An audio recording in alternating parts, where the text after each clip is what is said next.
You're listening to Thursday Night AMP on the Angry Marks Podcast Network.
Thursday night AngryMarks.com pro wrestling podcast. This week I'm not saying it's a mixed martial arts podcast because there's too much wrestling to talk about.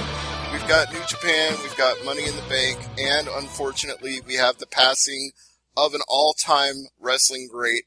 All Japan, New Japan, WCW, Mexico, Puerto Rico, pretty much anywhere you can name. Austria even. He was a star there too. But let me introduce my co-host and we'll talk all about it. Mr. William Huckabee, you're up first. What's going on, everybody? I don't want to mourn anybody's passing. I definitely want to celebrate the life that they led because it was he led a life that a lot of people should be envious of.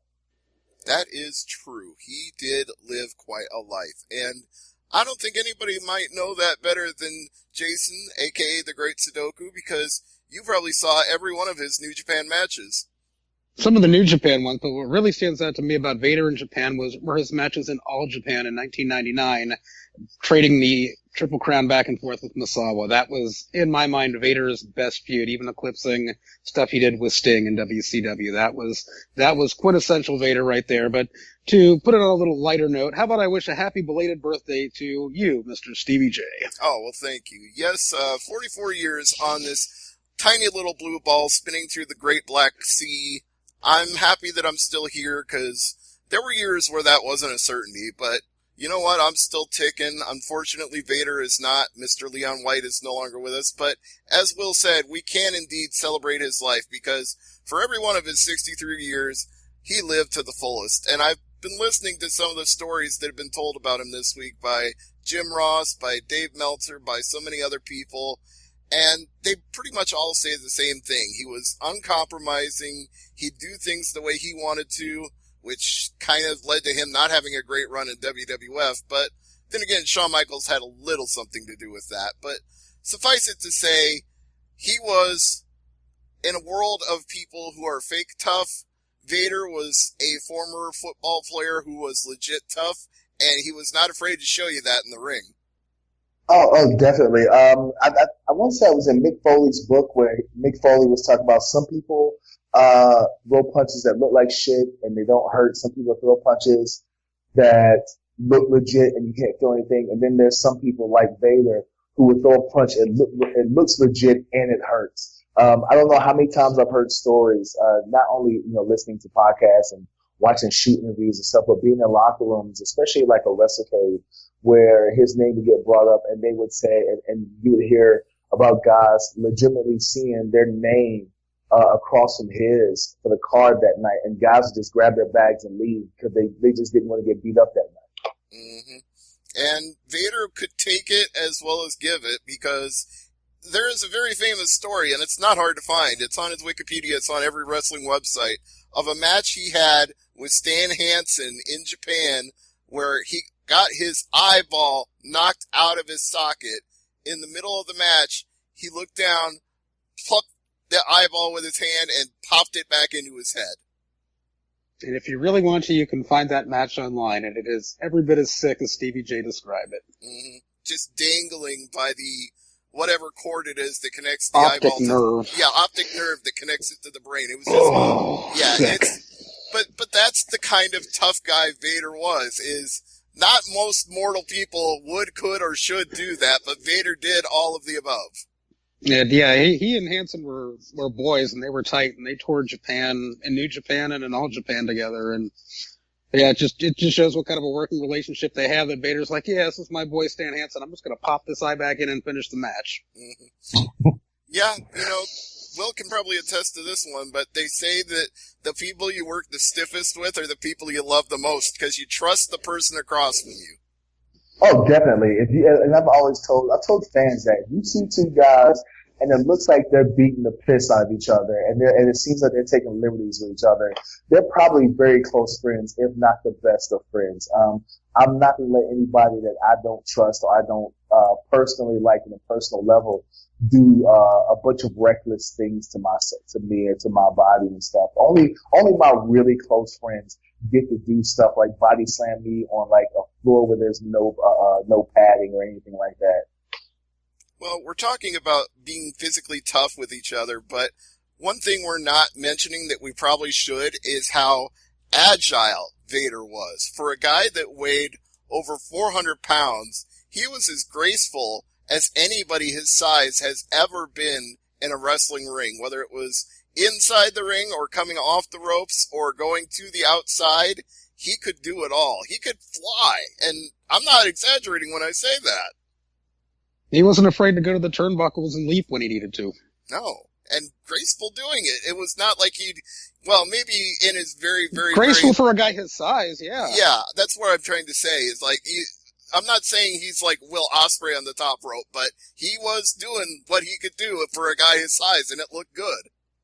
Yeah, I mean, there are guys, like you mentioned, like Will Ospreay, who can do, a tope atomico, totally go over everybody they're doing and land on their feet like a cat. That's not Vader, but yeah, Vader was one of those rare guys. Like Mike Awesome was big and could move, but Vader was even bigger, and in that same vein, he could fly. Mm-hmm. And I know that there were some people during his mid-90s run before he went to All Japan who were saying, oh, this guy gets hurt all the time. He's such a crybaby. It's like, wait a minute. He's over 400 pounds, and look at what he's doing athletically. Tell me you wouldn't get hurt doing those same things. He's tougher than you. Absolutely.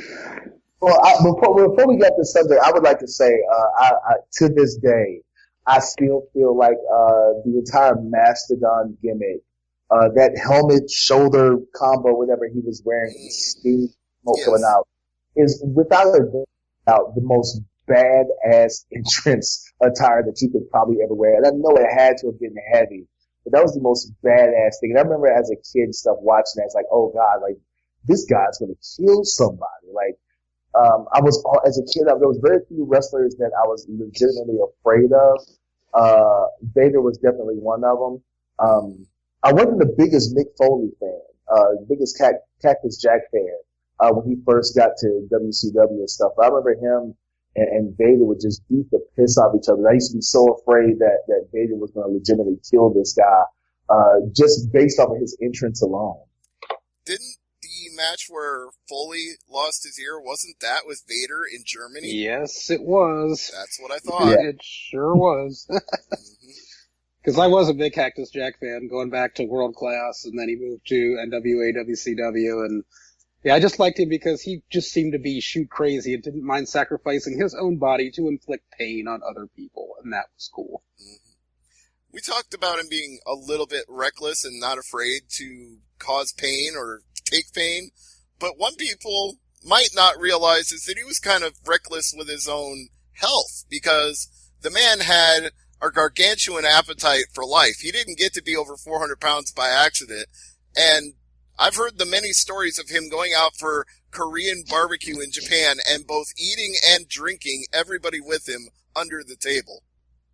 Well, I mean, I would too. I mean, you gotta have fun. When you're out here living the life of a wrestler and stuff, and especially in the 80s and 90s and stuff, you're on the road, you're traveling, you're basically a rock star. It's like, you gotta have something that gives you enjoyment. And, for him, I guess, eating and drinking and partying and stuff is what gave him enjoyment, is what helped him to relax and stuff. Plus, Korean barbecue is pretty badass.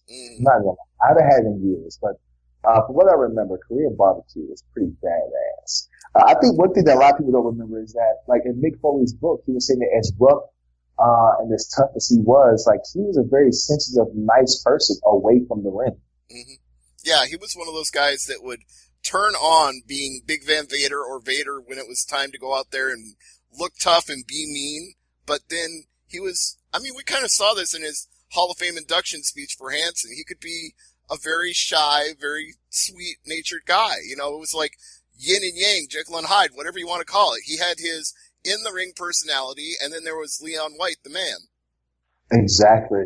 I don't know about you guys, but I'm kind of sad for the fact that, you know, Vader deserves to be in the WWE Hall of Fame, and whether they, and I feel like whether they induct him now, this coming year or in the years to come, it's kind of too late. Like, we should have celebrated this man for basically breaking the mold on big wrestlers, on super heavyweights when he did. We should have celebrated his legacy and his career while he was still around here to appreciate it. Well, I hate to interrupt you, but I can say that he's already in a much more legitimate Hall of Fame. 1996 Wrestling Observer Hall of Fame, the inaugural class, the first year he was a first-round ballot. He went in the very first year. Oh, yes. But, you know, as far as today's fans go, you know, if you're not in the WWE Hall of Fame, they don't care. These mark-ass promoters and stuff, these mark promoters, they don't care if you're in the actual legitimate Wrestling Observer Pro Wrestling Hall of Fame or the Pro Wrestling Hall of Fame down in Texas. Is he in the WWE Hall of Fame? Well, then it doesn't count. Well, you know what? Go ahead, Jason. Yes, I agree. It's sad that he didn't get in while he was alive, but I think he is all but a lock to get in 2019. I think he's first on the ballot. Even if he doesn't go into the WWE Hall of Fame, which we all agree is just whoever Vince wants to put in it, there's no voting, there's no real physical location or anything, but it doesn't matter when you look at his career. At one point, he was a heavyweight champion in 4 different promotions at the exact same time. I believe Austria, Mexico, Japan, and the United States, simultaneously a world heavyweight champion in 4 different territories. Oh, yeah, he was. That's totally completely badass. Like, you don't get to be especially in those days, you don't get to be a world champion unless you're legit. And you're definitely not going to be the world champion for 4 different companies in 4 different countries without being a legit badass. Mm-hmm. Yes, and whether or not they induct him into the Hall of Fame, there's one thing you can do with WWE, that's go on the network and watch his matches, because they've got the entire WCW library, they've got his WWF run from the 90s, there's territories from the 80s and 90s that are part of the network that he was part of as well. I mean, other than his stuff in Japan, you can, like, find, I don't know, maybe 70% of what he's done out there. Yeah, it's hard to find, but yeah, definitely there is the Triple Crown feud that he had with Misawa in 1999 that is out there on several of the popular video streaming sites. I'll put it that way. You can find it if you look hard enough. Yeah. Use your favorite search engine browser. Although, I don't know. What I really want to try right now, since cheap plug here, I just got the Alexa Fire Cube. I want to go back to New Japan World and say, Alexa, show me Vader matches, and see if she'll do it. Huh, I wonder if it's smart enough to know to go to the New Japan app and look there. Well, I'd probably have to open the New Japan app first. And let me say, that was a little bit of a trick, because at first I said, Alexa, show me New Japan Pro Wrestling, and it opened up a cooking show where they went to Japan and hung out with some wrestlers. I'm like, no. I tried it again. I was like, Alexa, New Japan World, and that worked. That's why I don't do all that technology and stuff. I much rather, I like my technology to be stupid, like me. Well, I don't think you can get much stupider than this, because all you gotta do is say, Alexa, New Japan World, and she opens it for you. I mean, you don't have to open up a laptop and log in and do all that other shit. It's just right there for you. I will pass. Dude, this is gonna make it so much easier to watch shows at 2 a.m. when I can get up, walk out to the living room and say, Alexa, turn on the TV. Alexa, open New Japan World. Alexa, play the show. I mean, that's all I gotta do now. I can't get that. That is a beautiful thing. You can do it by voice, but even with the Fire Stick, the interface is just so amazing on Amazon for New Japan World. It's just so much better than the website. It is. It is remarkably easy. I could have sat there for an hour messing with it if I didn't have a show to do. Yeah, I'm a comic conspiracy theorist. I believe in the whole Siri and Alexa actually Skynet in disguise, and one day it's going to take over the world. So I try to keep as much technology from controlling my life as possible. Hey, Will, I got some news for you. Donald Trump is the president. The world is already going to hell. We bought the ticket. Let's enjoy the ride. Shoot. Well, speaking of something that I enjoyed the fact that I was right about the two matches that I actually cared about for Money in the Bank. I would just like to say that I was right. I'll admit I was wrong. I said that Elias was going to win the Intercontinental title.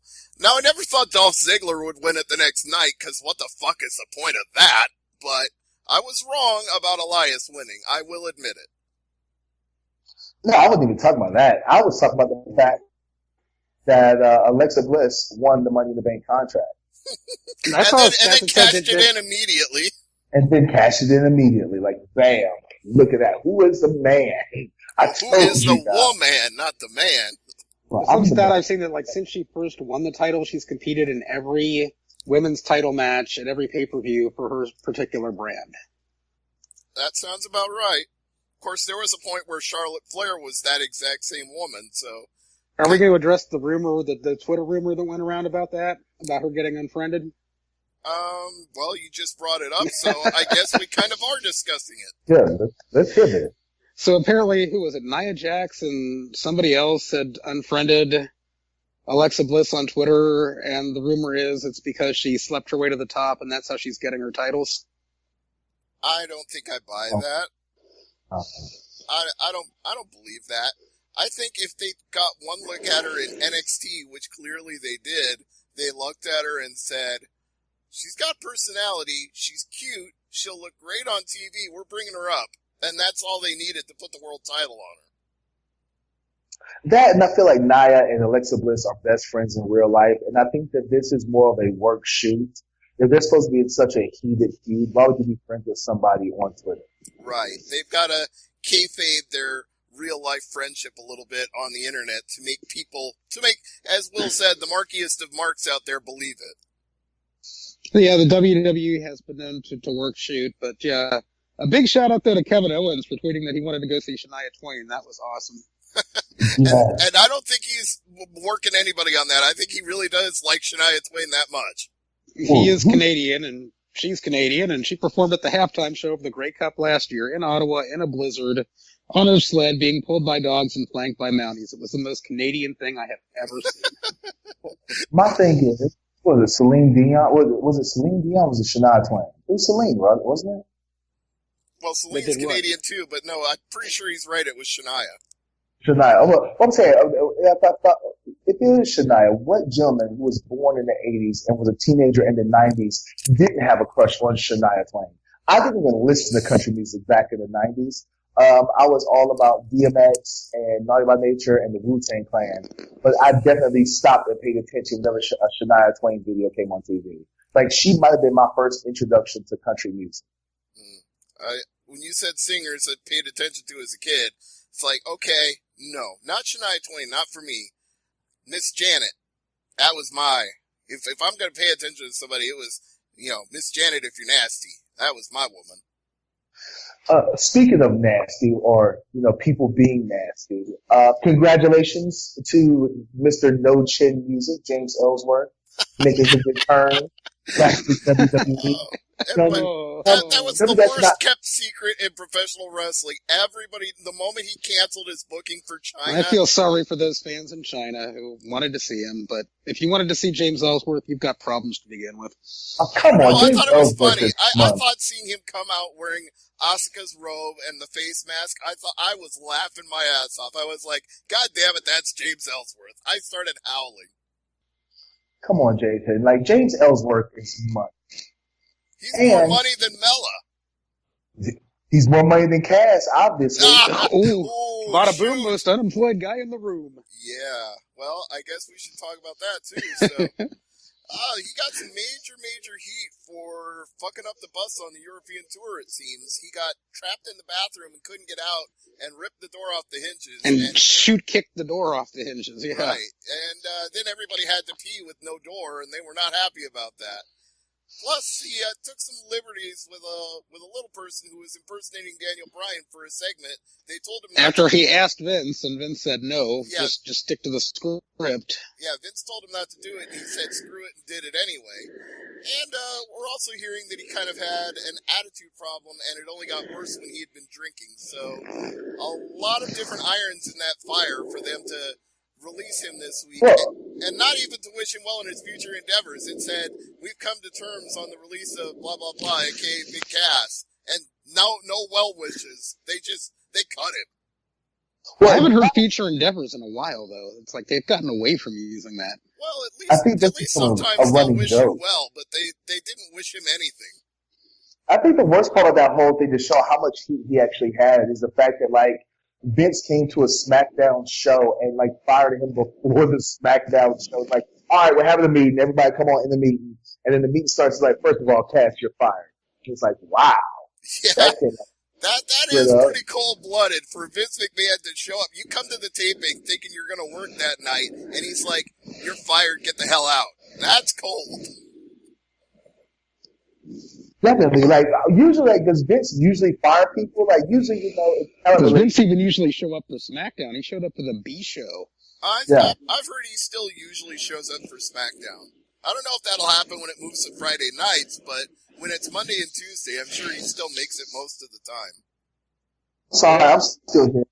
I had a thought in my head, and I couldn't. From what I've heard, listening to other podcasts and dirt sheets and stuff, is that the straw that broke the camel's back is the fact that he was complaining about having to work with Daniel Bryan and putting him over.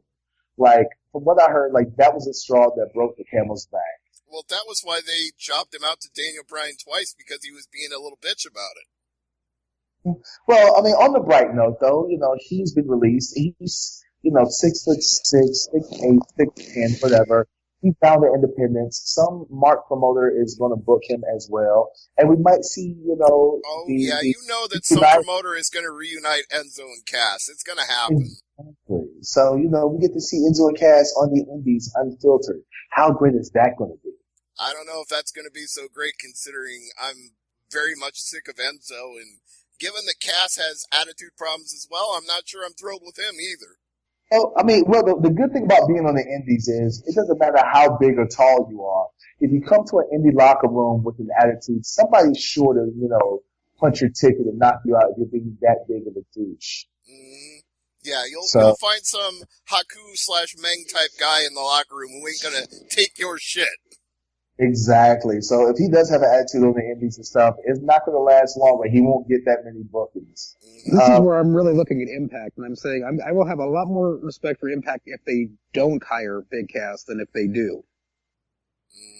If they're able to say thanks but no thanks, I mean, that raises Impact stock for me.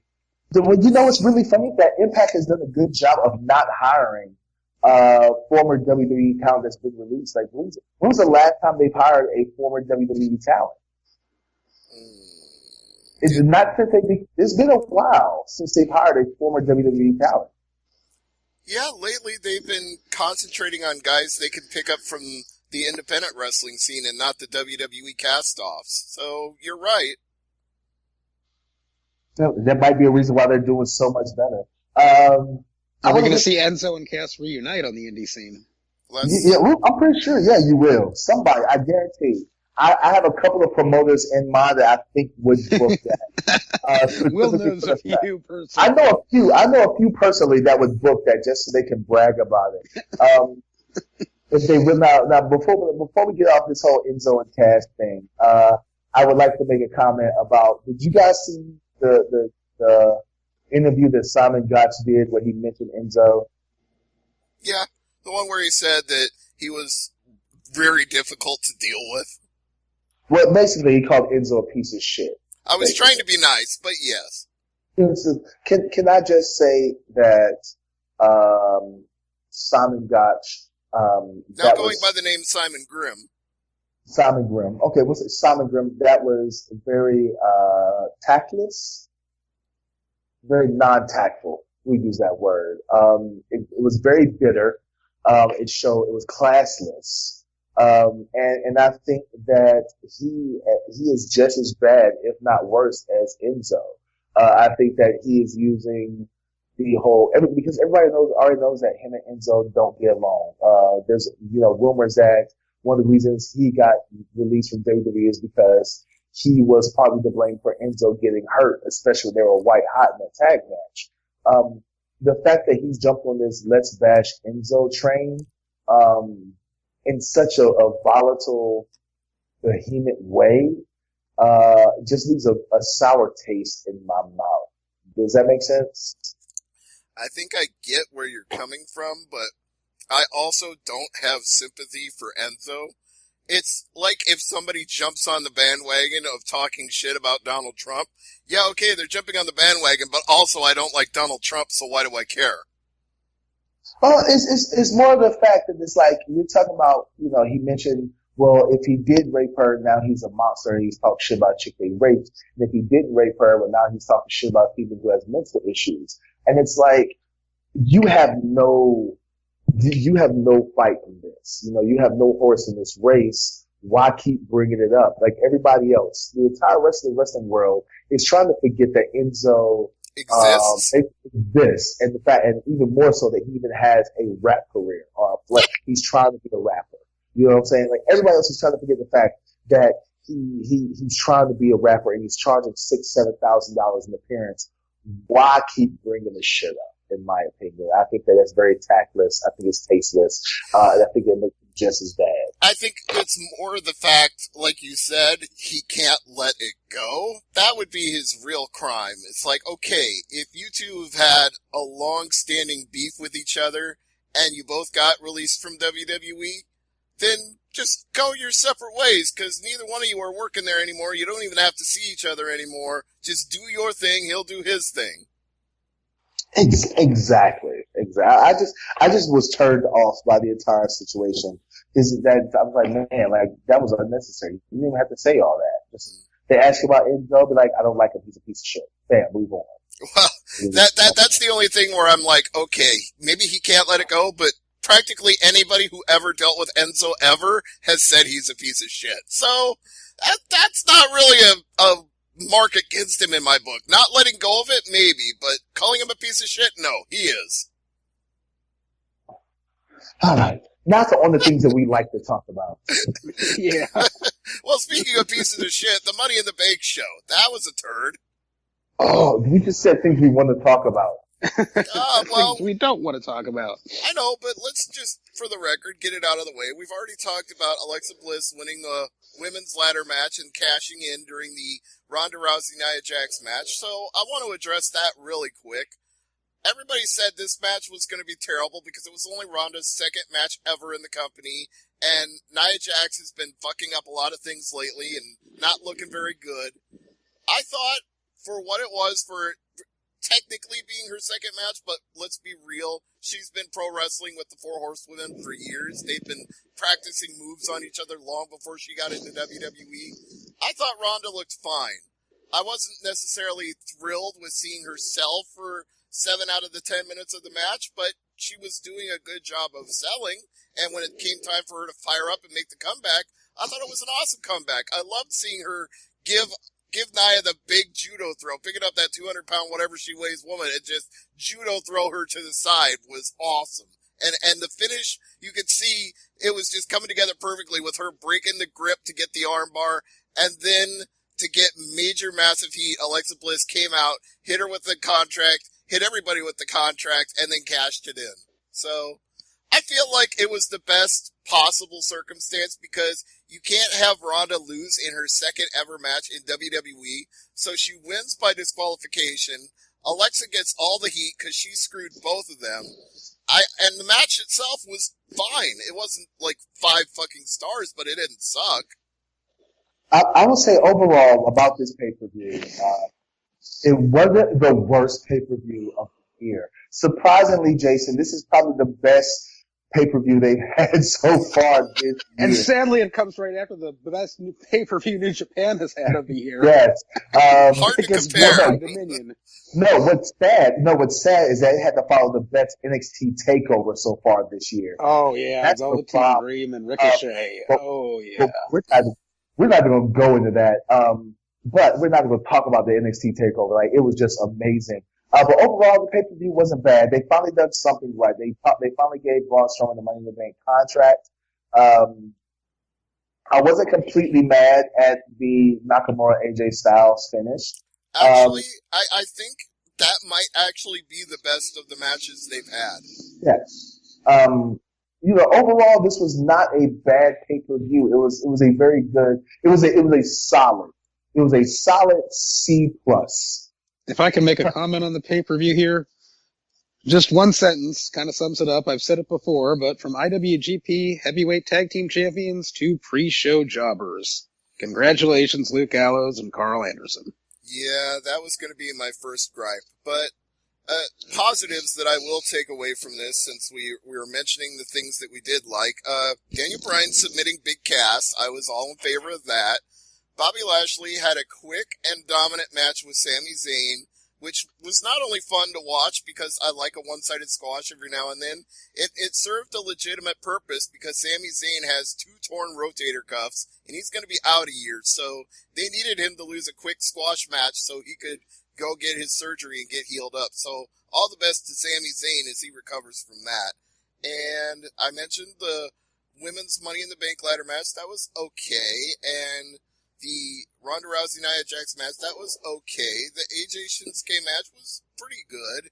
And Braun winning the Money in the Bank ladder and becoming Mr. Monster in the Bank, I like that nickname for him now. I think that's pretty clever.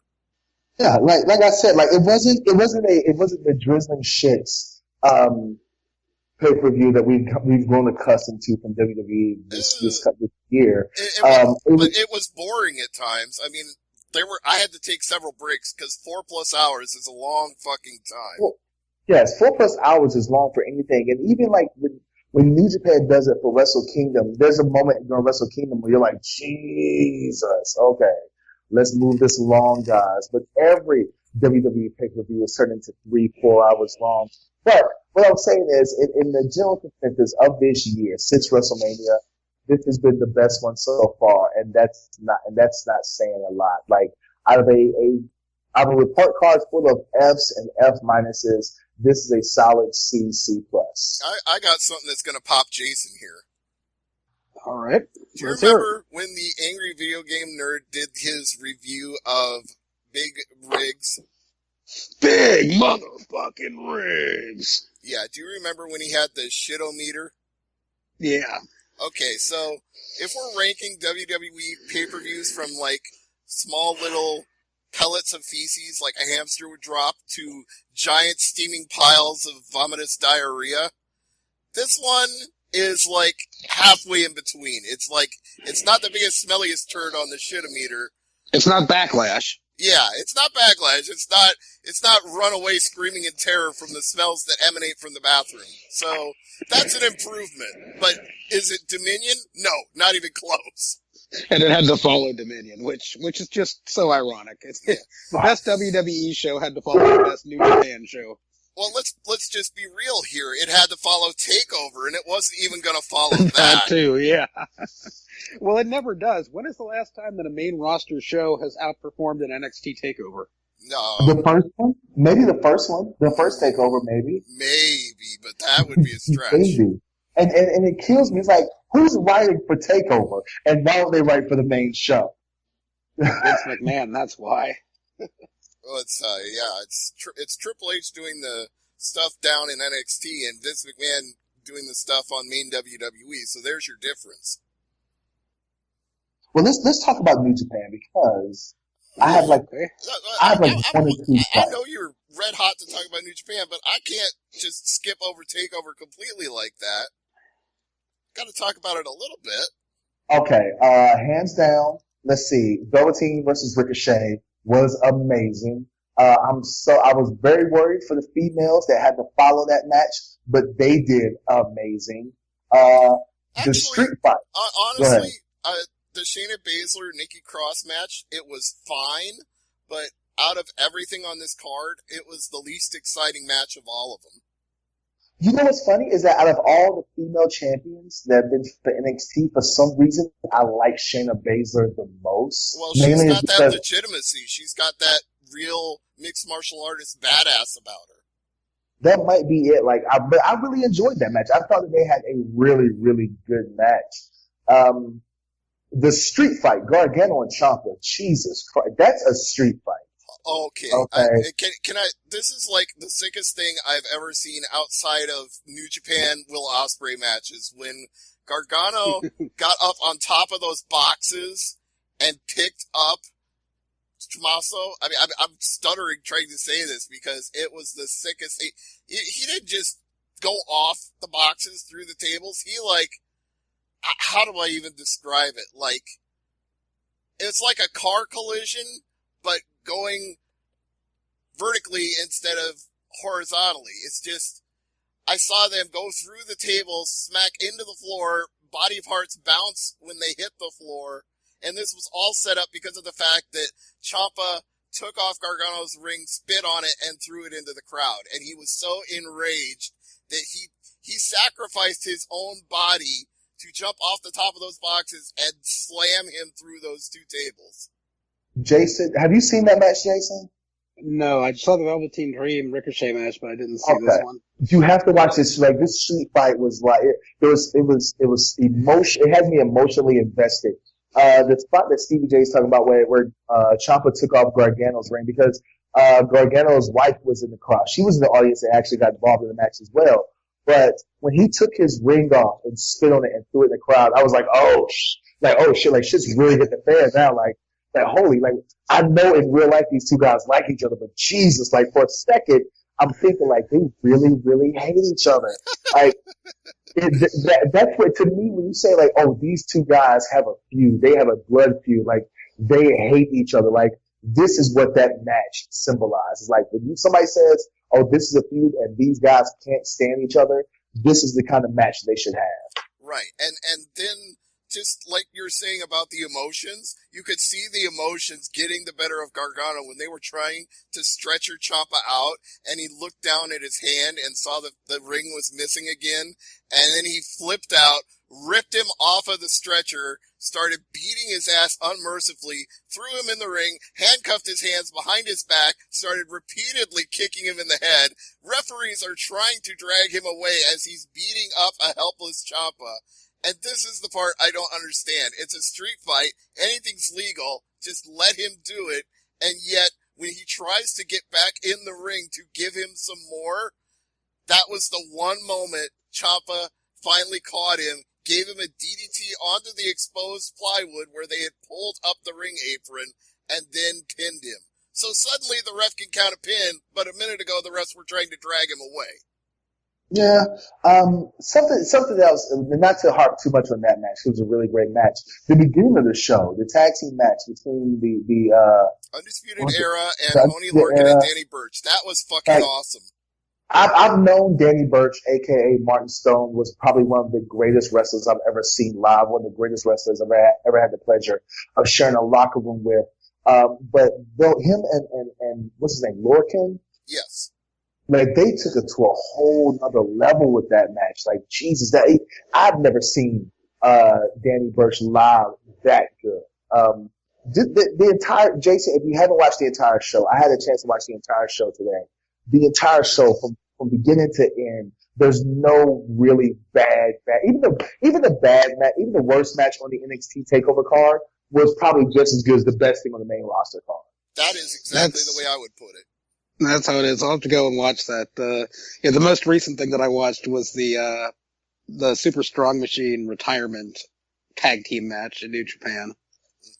And can I say that Velveteen Dream will be a world champion, if not WWE, but somewhere else within the next 5 years. I like that match. And they told a great story where Velveteen Dream's like, you know what, anything you can do, I can do better. And Ricochet's like, not quite, son. He's like, you're getting there, but no, I'm the best. I did like him seeing Ricochet hit the Purple Rainmaker elbow. That was fucking awesome. Like it was like Velveteen Dream. It's like he's one of those rare heels that makes anybody that he's in the ring with better.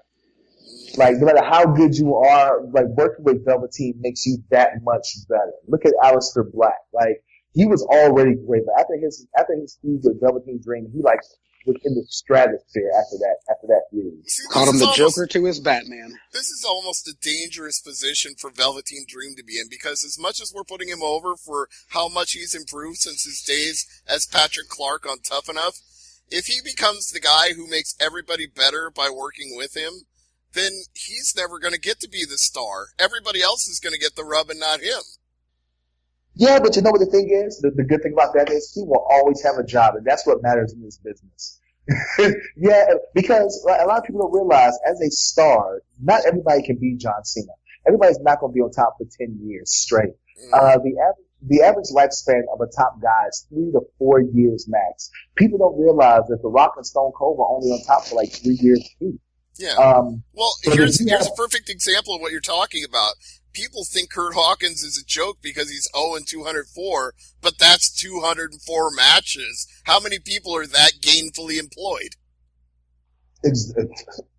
Definitely. Look at the Brooklyn Brawler. He won maybe one televised match maybe in his entire career, but he politicked that into a job at the office. He's worked for WWE for 30, 35, 40 years. Well, not anymore. He's not with them now. No, but he turned that into a job at the front office for like 20, 30 years. I mean, it's more important. Me, myself, as a wrestler, looking at this as a business, it's more important to have a job and make money as in wrestling than make money as a wrestler. And if you're the guy that people always want to work with, because they know that you're going to make them look good and they're going to be better off working with you after working with you, I would much rather be that guy than be the top guy.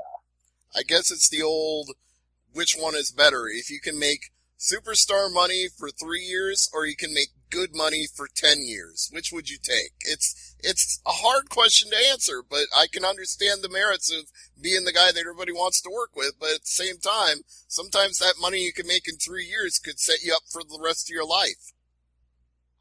Maybe, but look, but the Hurricane is still making money off of chokeslam after trying to choke slam, Triple H and Stone Cold. So he's still making money. He's still making money off of beating The Rock that one match.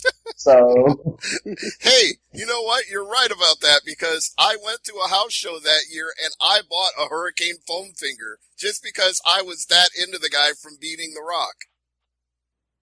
See, and he's still making money from beating The Rock 20 years ago. So I'd much rather have his situation. You are making me feel old by reminding me that was 20 years ago. Jesus Christ. Well, now can we talk about something we all want to talk about? Yes, New Japan. We've teased it long enough. Jonathan Courtwright has probably been pissing in his coat mad at us because we haven't talked about it yet. Can I just say that I'm mad that Michael Elgin is no longer the never openweight champion. Jesus, 8 days. This is we talked about the junior titles changing hands in the tag division all the time. The never openweight title is even worse. I was so mad. I was like, okay, Michael Elgin is legit. Like, he's a legit guy. And I will admit that his work in Japan has gotten so much better. This last match he had with Goto had me so into it. I really was like, oh shit, Michael Elgin's going to beat Goto for the rematch. Then my homeboy Tanahashi came out and I was like, I don't know what's going on. And then here comes Jeff Cobb, and then Goto still gets the win. Like, I was so disappointed in Gato for taking the title off of Michael Elgin. Totally unnecessary. It's becoming like the never six-man title. Soon it's going to be called the never defended title, because that's what it's going to be. And why take it off? I mean, I don't really like either wrestler, but why take it off of Gato in the first place if you're going to give it back to him like a week later? Good damn question. I don't understand. Like, the booking, I don't understand. The title is losing all kind of prestige. I mean, Suzuki had it before Gato had it, and at least Suzuki was a badass and brought some of that strong style hardcore back to the never openweight title. But yeah, Elgin never got a chance to run with the title and show what he could do with it, and now it's back to Gato, and Gato is just kind of stale. Yeah. I was going to say overall, the 3 shows this past week was highly enjoyable. I think it set up a couple of really good stories going into the G1. There's a couple of blocks are set. We haven't talked about that yet either. And we've got all the block matches too. They've not only announced who's in the blocks, but what matches on what days. And boy, is B block stacked, and A block kind of has a few guys. Yeah, which is weird because I thought usually A block was like, the superstar block. Well, before we talk about the blocks, why don't we really quick talk about the Super Strong Machine retirement match? That was a fun match. You had Taguchi in a mask as 69 Machine. You had Nakanishi in a mask as Dawn Machine. You had Tanahashi in a mask as Ace Machine. Well, who is Buffalo Machine? That's what I was trying to that was Hiroshi Tenzan. He was doing the chops. He did Mongolian chops. I should have known that was Tenzan. You didn't recognize him without his mullet. Yeah, that was it. That was Mohawk mullet. Yeah, that was Tenzan as Bull Machine. But that was a fun match, especially where every member of LIJ started to try to rip off each of their masks at the same time. Right. Yeah. That's one, in this case, I don't actually mind Los Ingobernables de Afon losing because it's, like you said, it was fun. It was a spectacle. It was an exhibition match, for lack of a better term. Yeah. I mean, it wasn't Taguchi Japan beating these guys. It was the Super Strong Machine team. It was kind of like a once in a lifetime gimmick. Mm-hmm. It was an exhibition and it was fun. I love the fact that you see all these guys, man, who can, for lack of a better phrase, let their hair down and just have fun. Like, that's what professional wrestling is all about. Like, you can tell, like, these guys are just like, hey, what we gonna do? We're gonna go out here and have fun. Let's just go out here and enjoy ourselves. And that really came across to me watching this match. So, G1. Yep.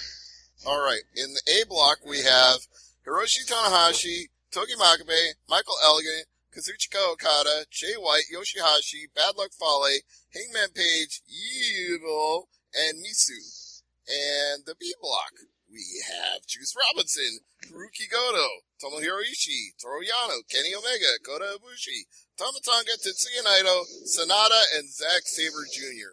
B block, definitely the one to watch. B block is stacked. What I'm looking forward to, I want to see the match between Ishii and Yano. I want to see those two tag team partners face off. That's going to be entertaining. Mm-hmm. Yes. You've got Omega and Ibushi in that block. You've got Omega facing Naito in that block. You've got Zack Sabre Jr. taking on Kota Ibushi in that block. There's just so much to watch for there. Well, I'm just hyped already for the July 14th A block because on that day we've got Okada and Jay White and Tanahashi and Misu. So even though the A block is not the most stacked compared to the B block, there's 2 matches right there I want to see. Well, I'm super excited to see what Adam Page in this entire G1. Like this is his first G1, correct? Whose? Adam Page. I think so. Yeah, this is his first G1, so I'm super excited. I know he's not going to get a lot of wins or whatever, being I guess for lack of a better phrase, the mid-card, heavyweight or whatever for Bullet Club, but I'm really excited to see what doing this entire G1 and stuff. Yeah, he's debuting, and this is Jay White's G1 debut as well. Yeah, we see what happened with Juice Robinson. If he has he doesn't have to win a lot of points and win a lot of matches to become a crowd favorite. So, right, I mean, just one upset would do him good. Exactly. Juice Robinson had he had a really good G1 last year, and now look at him. He's basically a superstar. Somebody really is doing the breathing gimmick over here. Jason. Not me. I'm not breathing. I got the mic way away from me, so it can't be me. My mic is muted. My mic sounds nice, check 1. My mic sounds nice, check 2. Wiki. Okay, so out of all the G1, the thing that I'm most disappointed in, actually it's 2 things I'm disappointed in. I'm disappointed that Kenny Omega, the IWGP champion, is in the actual G1. And I'm very disappointed that we're going to see a Golden Lovers match. I think that that's something that they could have teased for a very, very, very long time. Like, That could have been But you know what? If we're not going to get that match at the Tokyo Dome, why not do it now? because it's too early to pull that trigger. It's way too early to pull that trigger. I would have, and listen, hear me out real quick. I would much rather them not to have had a match at this G1. And let's just be realistic. They're not going to give Kenny Omega a 2-3 year long title run like they did with Okada. So Kenny Omega loses the title sometime after Wrestle Kingdom, and now to get his rematch against whoever the next champion is during the finals of next year's G1, he has to go through Kota Ibushi. You know, like him winning his block next year's G1 depends on whether or not he beats Kota Ibushi in the finals for his block series. Like, that would have been a way more compelling story than just throwing this match out there for everybody to see, where there's no reason for it. I'm not saying you don't have a point, but hear me out on mine.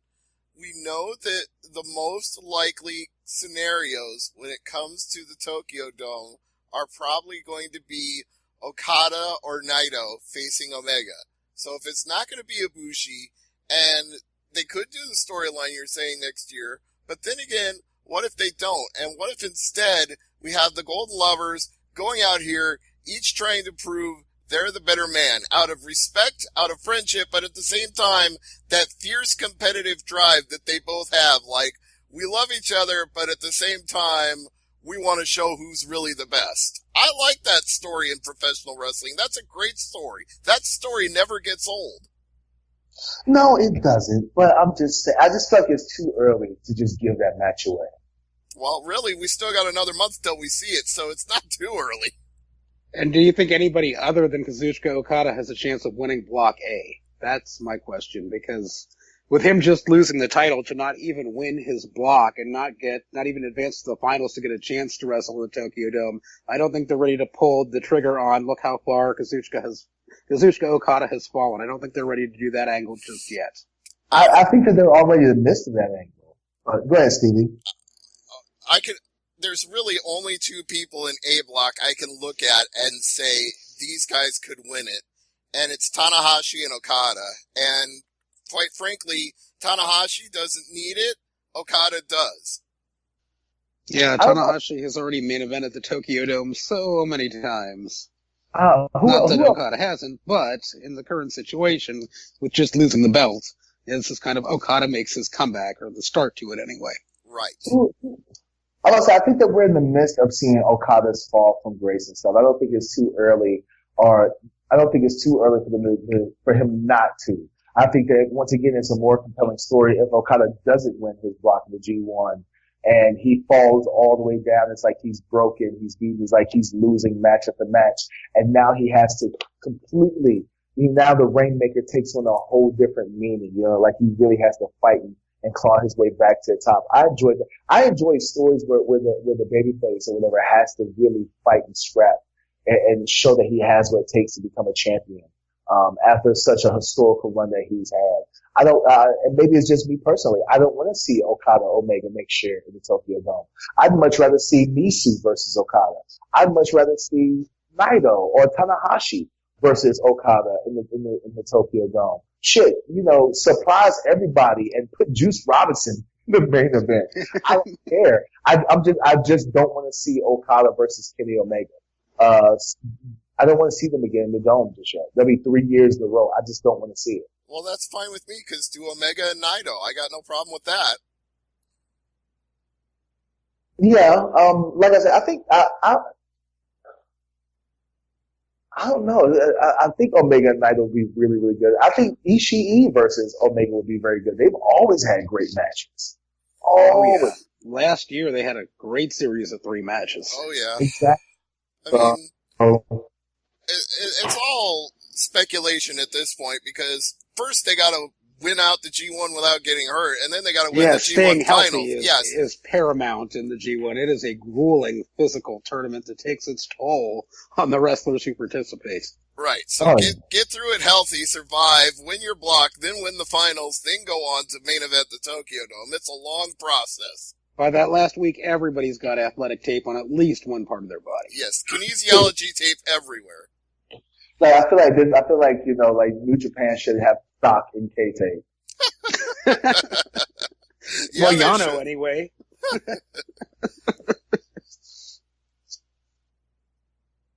All right. Anything else? I think that's probably about it for this week, so let's go ahead and do cheap plugs.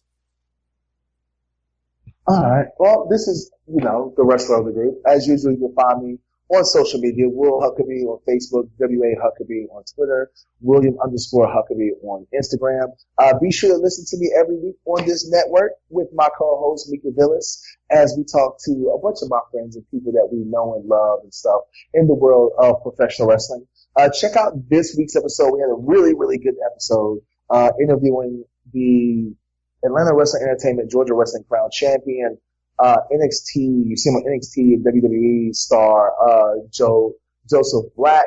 He had to get a different look at him, was very candid in a lot of his answers and stuff. So check out our show. Yes, and follow it on social media at WNerdPod.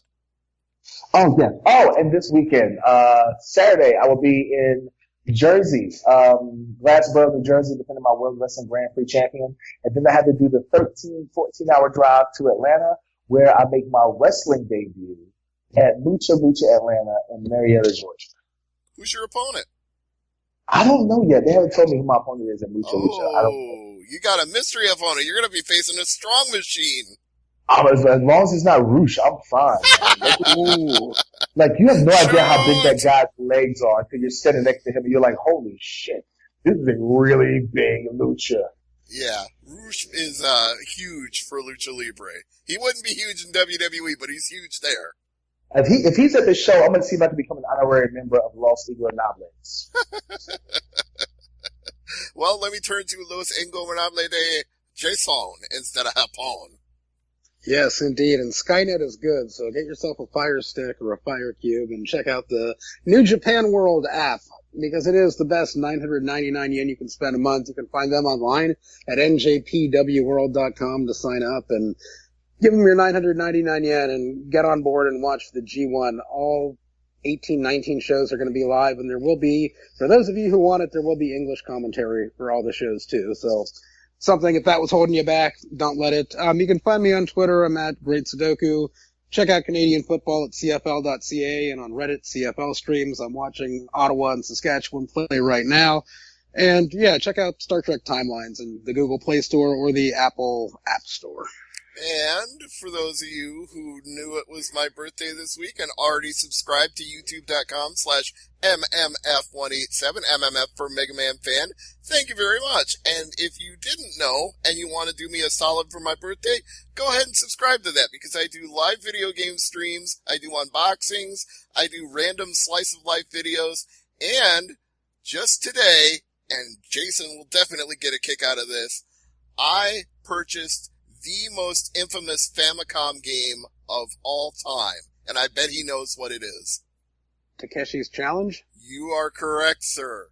I bought it for $1.44 from a Japanese seller, and it's on its way to me. So you can watch me play Takeshi's Challenge coming soon at youtube.com/MMF187. I will be all over that live stream. I know you will, and I'm looking forward to doing it. But that's it for Thursday Night AMP, for myself, for Will, for Jason, and for all our listeners like the aforementioned Mr. Jonathan Courtwright, and Bionic Iguana, and Ed Francis, and anybody else out there who likes our streams. Say hello, give us a shout, and we'll shout you right back. Good night, everybody.